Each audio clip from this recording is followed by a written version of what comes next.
దక్షిణ భారతదేశ చరిత్రను ఒక్కసారి చూస్తే కొన్ని పాటలు, కొన్ని పద్యాలు ఏకంగా సమాజ స్వరూపాన్నే మార్చేసిన సందర్భాలు కనిపిస్తాయి.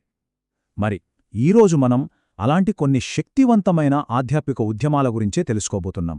ఇది కేవలం చరిత్రపాఠం కాదు, ఒక హృదయం చేసిన విప్లవానికి సంబంధించిన కథ. ఒక పాట లేదా ఒక కవిత మొత్తం సమాజాన్ని మార్చగలదా? వింటుంటే కాస్త ఆశ్చర్యంగా ఉండొచ్చు, కానీ కొన్ని వందలేళ్ల క్రితం ఇది నిజంగా జరిగింది. భక్తితో నిండిన సాహిత్యం ఎలా ఒక పెద్ద సామాజిక సంస్కరణకు పునాది వేసిందో ఈరోజు మనం చూద్దాం. సరే, మన ప్రయాణం మొదలు పెడదాం. ఎక్కడికంటే ఏకంగా 7వ శతాబ్దపు దక్షిణ భారతదేశానికి వెళ్దాం. అసలు ఆ కాలంలో ప్రజల ఆధ్యాత్మిక జీవితం ఎలా ఉండేది? ఫస్ట్ ఆ వాతావరణాన్ని అర్థం చేసుకుంటేనే కదా ఈ విప్లవం ఎందుకు మొదలైందో మనకు క్లియర్గా తెలుస్తుంది. అప్పట్లో పరిస్థితి ఎలా ఉండేదంటే, ఒకవైపు కేవలం పండితులకే అర్థమయ్యే కఠినమైన కర్మకాండలు, మరోవైపు సామాన్య ప్రజలకు అస్సలు అందని ఆధ్యాత్మికత. దేవుణ్ణి చేరాలంటే మార్గం చాలా క్లిష్టంగా, కఠినంగా ఉండేదన్నమాట. సరిగ్గా ఇలాంటి ఒక శూన్యంలోంచే ఒక కొత్త ఆశకిరణం పుట్టింది. అప్పుడే ఒక కొత్త ఆలోచన పుట్టింది. అదేంటంటే, మోక్షానికి పెద్ద పెద్ద యజ్ఞాలు, కఠోరమైన తపస్సులు అవసరం లేదు. కేవలం దేవుడిపై స్వచ్ఛమైన మనసులోంచి వచ్చే ప్రేమ ఉంటే చాలు. ఇది నిజంగా సామాన్యుడికి దేవుణ్ణి దగ్గర చేసిన ఒక గొప్ప విప్లవం. మరి ఈ కొత్త భక్తి తరంగాన్ని ముందుకు నడిపించిన వాళ్ళు ఎవరు? ప్రధానంగా 2 బృందాలున్నాయి. వారే ఆళ్వార్లు, నయనార్లు. సరే, ఇక వారి గురించి వివరంగా తెలుసుకుందాం. ఒకవైపు విష్ణువును కీర్తించే ఆళ్వార్లు, మరోవైపు శివుణ్ణి ఆరాధించే నయనార్లు. చూడ్డానికి వాళ్ళ దైవాలు వేరు కావచ్చు, కానీ వారి మార్గం ఒక్కటే, అదే భక్తి మార్గం. మరిక్కడ అత్యంత ముఖ్యమైన విషయమేంటో తెలుసా? వారిలో రాజులున్నారు, రైతులున్నారు, చివరికి అణగారిన వర్గాలవారు కూడా ఉన్నారు. అంటే భక్తి అందర్నీ ఒకే వేదిక మీదకు తెచ్చిందన్నమాట. మరి ఈ సందేశం సామాన్యుల దాకా ఎలా చేరింది? ఇక్కడే వాళ్లు ఒక అద్భుతమైన పనిచేశారు.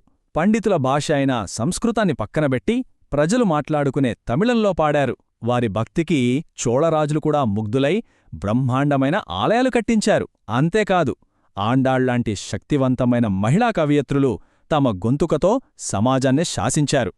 4000. ఇది కేవలం ఒక నంబర్ కాదు. ఆళ్వార్లు తమ హృదయం లోతుల్లోంచి పాడిన 4000 పద్యాల మహాసముద్రమిది.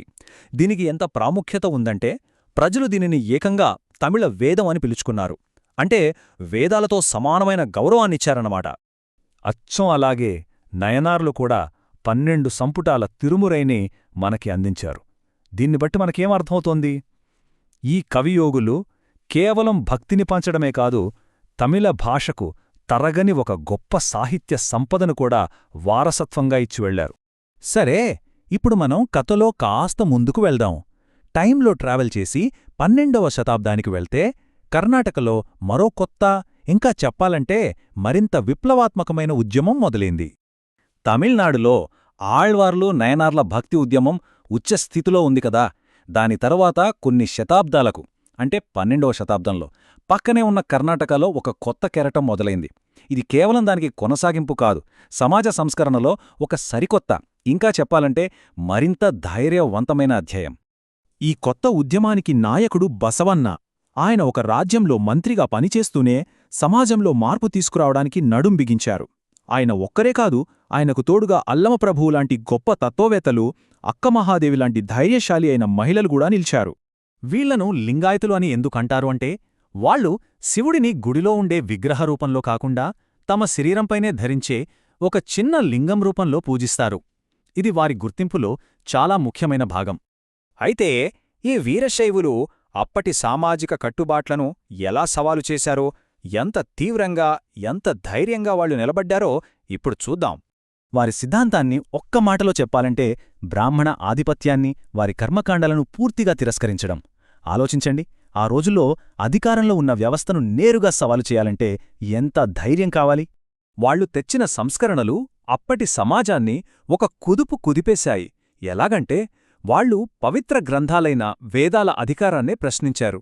పుట్టుకతో వచ్చే కులమనేదే లేదన్నారు.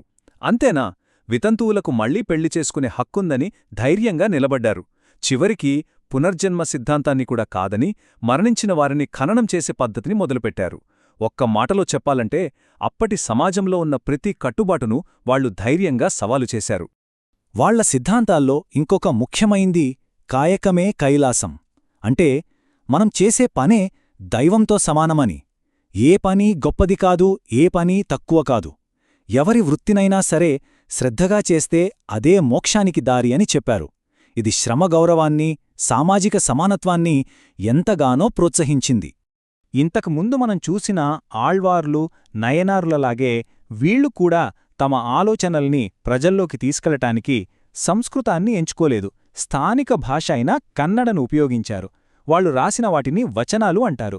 ఇవి చాలా సింపుల్గా, సూటిగా, నేరుగా గుండెకు తగిలేలా ఉండేవి.